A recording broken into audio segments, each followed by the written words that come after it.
Well, good evening, everybody. Welcome back to Snapshots and Stories. My name is Paul Owen, and Kate Taddick is off tonight. So we're going to do a solo show tonight. And tonight I'm going to do something that I've been wanting to do for a little while. And it's still going to be in line with what the video that we did last week was. And that is we're going to do some editing. And we're going to edit a bird photo, and just to see what we can do with it, and to show you how simple that it actually can be when using the right software with your photo, and just doing some very, very simple things to clean up an image, compose an image, and make it to a point where you can actually be proud to show it. So let's just jump right in. I'm going to show you an image here. Just one second. I'll bring it up. Okay, so we have an image here of a blue heron, and this time of year the blue herons are out everywhere and everybody's taking some wonderful photographs of them. And this little fella here does not disappoint. He's an absolutely wonderful looking blue heron. And this was a shot that was taken early in the morning as the sun had just risen, and the light was actually starting to spread quite well. So what we want to do with this image is I'm going to do a little bit of editing in Adobe Camera Raw, which is part of the Adobe suite. Photoshop and Adobe Camera Raw are kind of married together. And right now I've opened this up in what we call Bridge. And Bridge is just basically a place that you can plug in your SD card or whatever your file source is. And then from there you can pick the photo that you want and then send it right over to Adobe Camera Raw. So let's do that. So I've selected this photo right here. So I'm going to hit my file button up in the top corner, and I'm going to open this in Camera Raw. Now it should open up in Camera Raw here in just a second. And there we go. There is our Camera Raw system. Let me just fill the screen with that.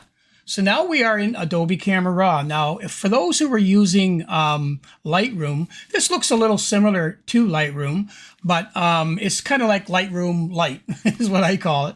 But it's actually a very, very powerful tool. So what we want to do with this photo first is I'm going to take a little peep inside, because based on this image here, when you go into Adobe Camera Raw, on your histogram on the top, it'll actually show you what camera settings that you used. So in this case, I used 1/2000th of a second at f7.1 was my aperture, and my ISO was 16,000. And you're probably wondering, what the heck did you use 16,000 for? So the reason I chose 16,000 on this one was because I wanted to use a faster shutter speed at 1/2000th of a second. If this blue heron decides he wants to take off, I want to make sure that every shot that I took was nice and sharp. And at 1/2000th of a second, this bird will freeze very, very well. But because I'm at 1/2000th of a second and at f7.1, and the reason I'm at f7.1 was because I was extended out to 336 millimeters on my lens. And so that probably would put me to about f5.6, but I wanted just a little sharper image, so I went to f7.1 to make sure I had a nice crisp image. And then, of course, for all the penalty of both of those settings is the higher ISO. But that's okay. We're going to show you how to clean that up, but we're going to look at it first. So let's take and look nice and close at the image. And then, yes, you can see there is lots of noise on this image. Now, I want to show you a feature that Adobe Camera Raw has built into it. It's their denoise filtering system, and it works so well. It's unbelievable. Now, I have Topaz as well, Topaz Noise Reduction, and Topaz AI. And I find, to be totally honest, since I started using this software, that is part of the ACR, it keeps me in the RAW format, and it lets me really clean up the photo nicely. So let's do that first. So let's go ahead, and we're going to just take that big sidebar we have, and we're just going to scooch all the way down to where it's going to show denoise, which is right here. So this is our noise reduction, and it's called denoise.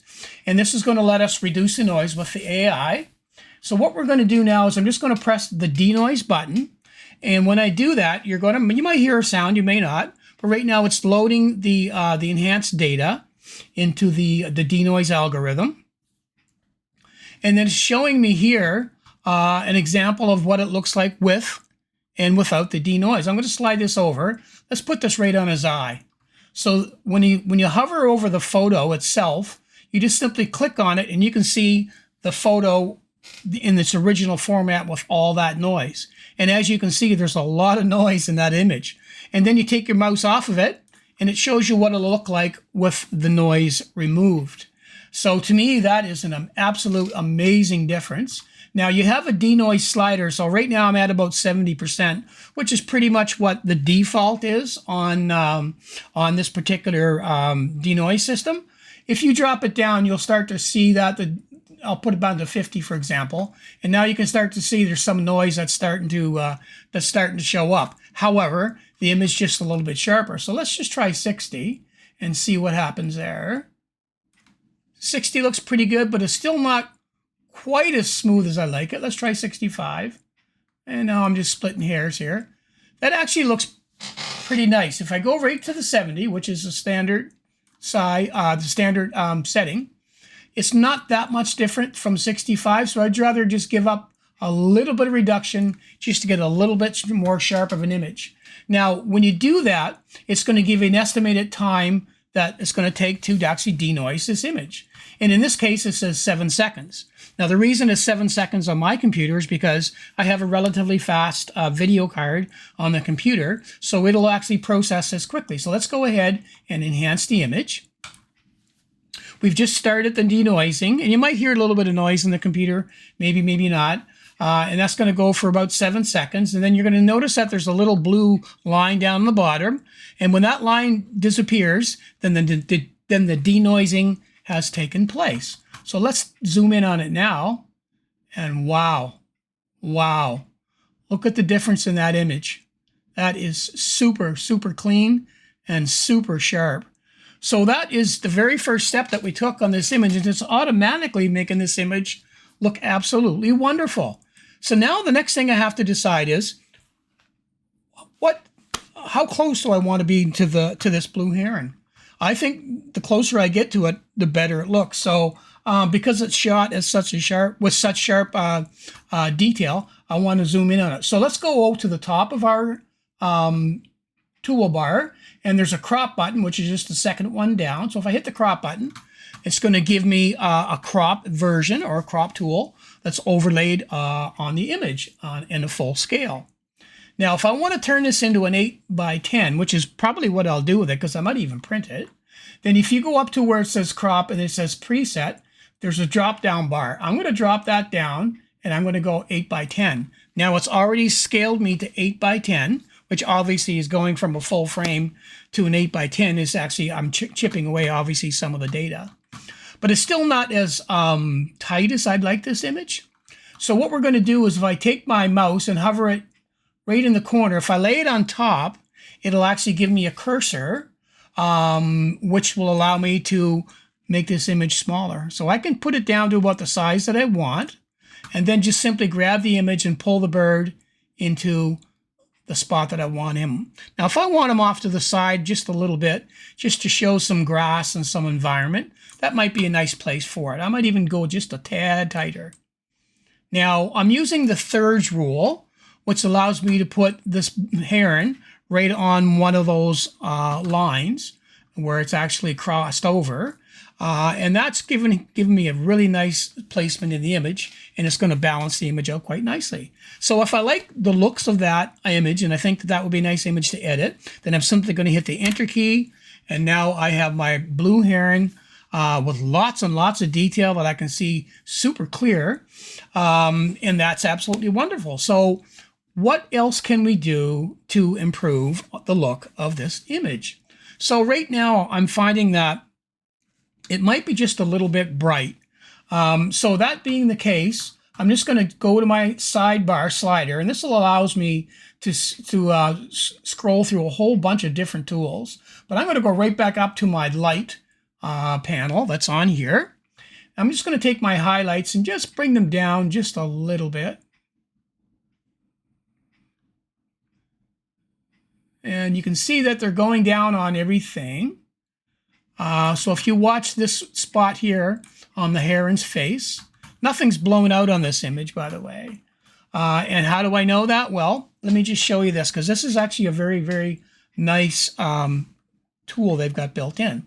So if you want to see if anything is overexposed in this photo, Simply bring the image back to its full screen look. Take your mouse and hover over where it says highlights. Where that little arrow is that allows you to turn up or down the highlights, simply push on it with the left mouse and then press your Alt key on your keyboard. And if anything is overexposed, it will show up. But here you can see it's totally black, which means I have no overexposure. If I did, I'm just going to push my highlights way over. Actually, there's nothing in the highlights that'll push it up. Let's try the whites, because if you do the same thing over the whites, there you go.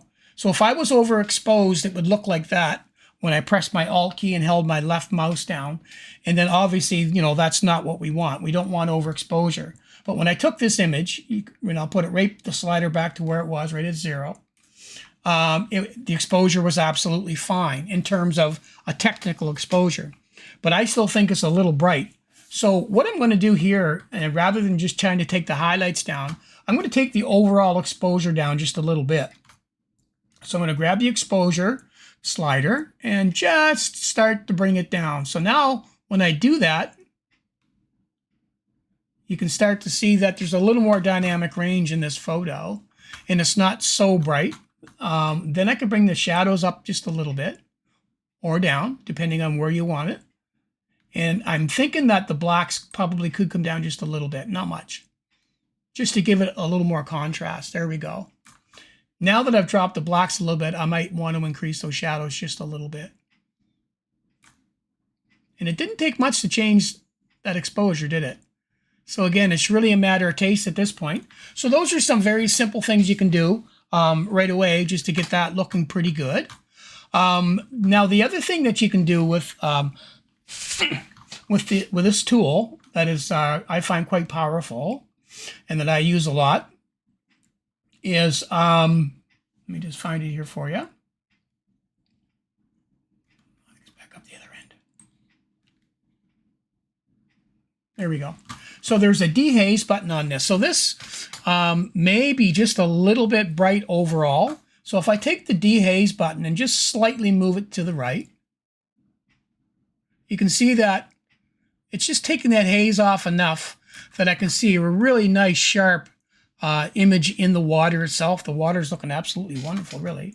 That might be just a little strong, so I'll bring it back the other way, because when you move this dehazer, be careful, because it also works a little bit on your colors. So now I might be just a little bit blue heavy. So if I go up to my temperature control, which is my white balance, and I slide it back the other way just ever so slightly, now I have a little bit more natural color in my heron. The trouble with herons, you got to be very careful, is they can start to look purplish really quickly in the darker areas. So if that's the case, you can actually just go down to, well, you can try the tint first and bring it back a bit. Sometimes, yeah, there we go. And that will actually give us a more natural color on there. So now we've got that bird looking good. We've got the purple pretty much gone in that image. His eyes are nice and yellow. Everything's looking really good there. I really, really like the way that this image is looking. If I zoom in on it, extremely sharp. In fact, what I might do is I might just recrop this even a little bit more. So, and maybe I'll do that at the end. But right now, it's still looking good. I'm liking what I'm seeing. So basically there, it's kind of nice. Now, if I want to focus just a tiny, tiny, tiny bit more toward the blue heron in this image, I could take my vignette, and my number that I've always used on these kind of photos to kind of focus the attention to the bird is to go down to about -7 on the vignette, and you can see the corners just slightly darkening down, just slightly. Don't overdo it. Don't do this. So just go down to probably like -7, maybe 10 at the most on an image just like this. And now what we've done is we've actually focused our energy towards more to the bird itself, which is looking really, really quite nice. Okay, to this point, I think we're pretty close to being where we like the image. I don't know that there's much more that I would want to do on this particular image, other than maybe I might go to the color grading. Now, the color grading is a very powerful tool. It does a lot of things. What I use it for in a situation here that my colors are actually quite nice, I just use the actual tools that are here that allow me to either increase or decrease the illumination. So right now I'm just working on the midtones, and I'm just working on the luminance of the midtones. So I can actually zero it in where I want to, making sure I'm not getting too hot in those white spots. That looks pretty good. Then I can take the shadows, and if I want to make it just a tad darker or just a tad lighter, I can go ahead and do that. And the same with my highlights. If I want to push the highlights a little more, I still have lots of room, simply because I didn't blow this picture out at all. So, and keep an eye up here on your on those two clipping warning labels. So when I push the highlights a little bit, you might start seeing a little dark clipping. Maybe not. I think we got it pretty good. If I go the other way with my shadows, there we go. So you just got to be careful. Even that's not pushing it too bad, but to me on my screen as I'm seeing this looks like a nice image. The only other thing I might want to do here is add just a little tiny bit of saturation, just to pop up the colors and make it come to life a little more. And there you have it. And there I would think is a nice image of a blue heron that we cleaned up, took care of some of the noise, took care of some of the brightness, and just made some very, very simple adjustments too. And now if I'm happy with how this looks, I can just simply flip it over to Photoshop and save it. Or I can go up here and there's this little drop down arrow, and this is actually where I can convert and save this image. So this is going to allow me to save this image in the format that I like. So let's go ahead and click on this. And when you click on it, these are your save options that will come up. And what's nice about these save options is it'll allow, the first thing it wants you to do is select the folder you want to put it in. So if I go select folder, I can select a folder on my desktop, whichever one it happens to be, and I'll just throw it into, I don't know, instead of creating a new folder, I'm just going to throw it into my May 2025 folder and select that. Back over to see, select that. So that's where it's going to go now. Now I can name the actual image itself. So let's call this one Blue Heron. And now how do I want to save it? I can save it as a TIFF if I want to do some future work on it, or if I'm totally happy with how this image looks and I think, you know what, I could even print this image, I might just save it as a JPEG. Or if I just want to share it online, I can save it as a JPEG. So we're over here where it says format, just simply hit the drop down arrow and save it however you want to. If I just want to save it as a JPEG, I can just hit JPEG. And when I do that, it automatically looks after everything else. It's going to give me a quality of 10. The maximum quality would be 12. So I could go between 10 and 12, and that's fine. That's exactly where I want it to be. I want it in Adobe RGB 1998, or if I was saving it as a JPEG, I might want to save it just in sRGB right here. And then that would allow me to save it so that I can share it online, and it will look absolutely wonderful shared online. Once I've got that done, I just have to simply hit save. And now that image has been saved in my May 25th file, and I can retrieve it there if I want to. If I want to do any further work on it over in Photoshop for any reason at all, I can just simply by going down to the drop-down arrow here, click my Open button. It will open it up in Photoshop, and it'll just take a second. Now, once you've done this, you've taken it from raw format, and you've converted it to a TIFF. So now it's going to be a TIFF file, it's going to be a DNG file. That's how it saves it when you use that noise reduction. And so there's the file there. If it looks good to you there and you don't want to do anything else, or maybe there's some stuff you want to remove. So the nice thing about Photoshop over here, when you look down on the left tool set, that bandage right in the middle is a healing tool. or a remove tool rather. So if you click on that remove tool, and if there's some grass piece in there that's bothering you, that, like say, maybe I don't like the look of that piece of grass there, maybe on the edge it's just a little distracting to me, then all I have to do is just hover over it and just cover it in red. I'll even take that water spot out.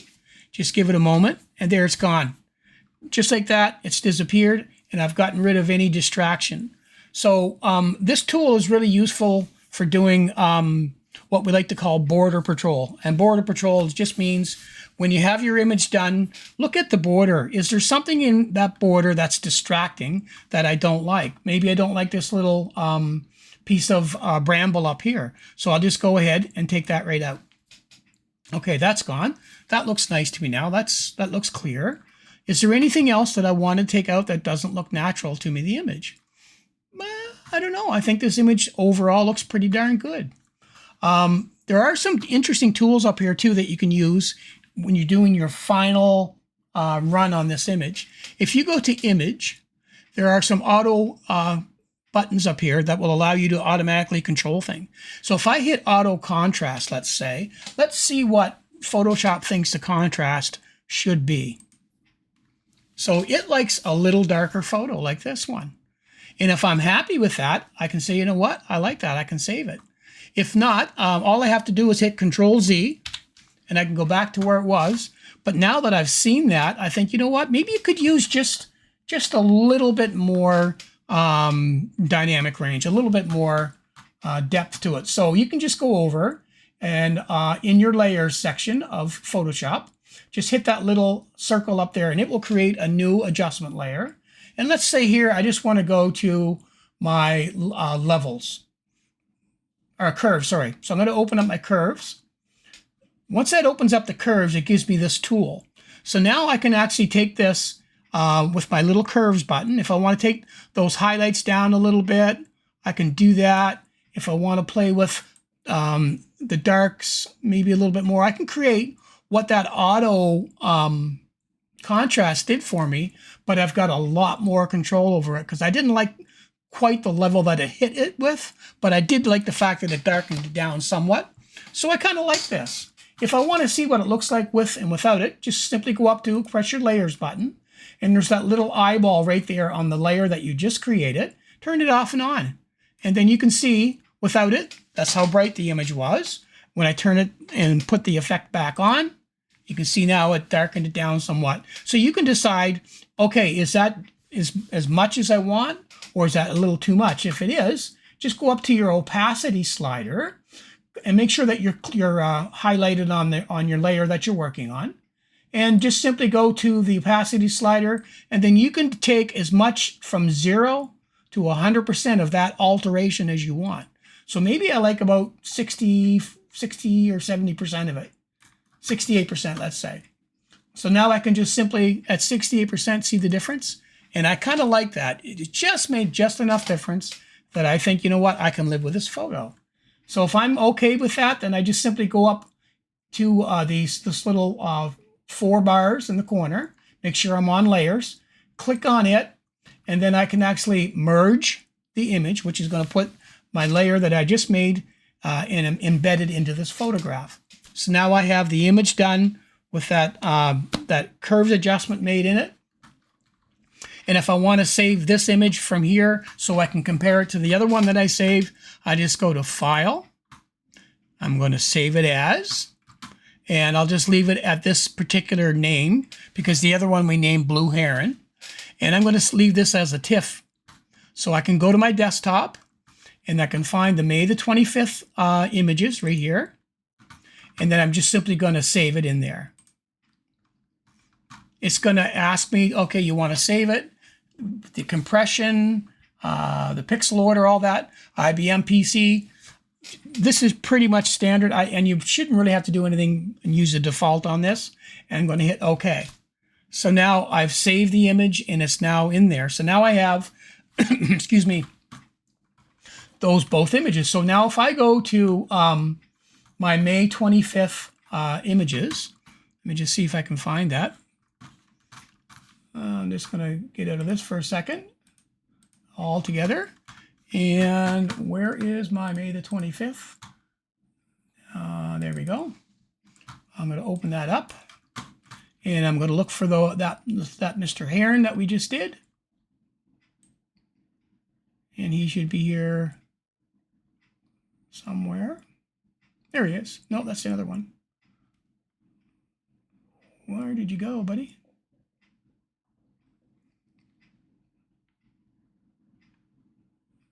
I should use larger. There it is. I should use larger.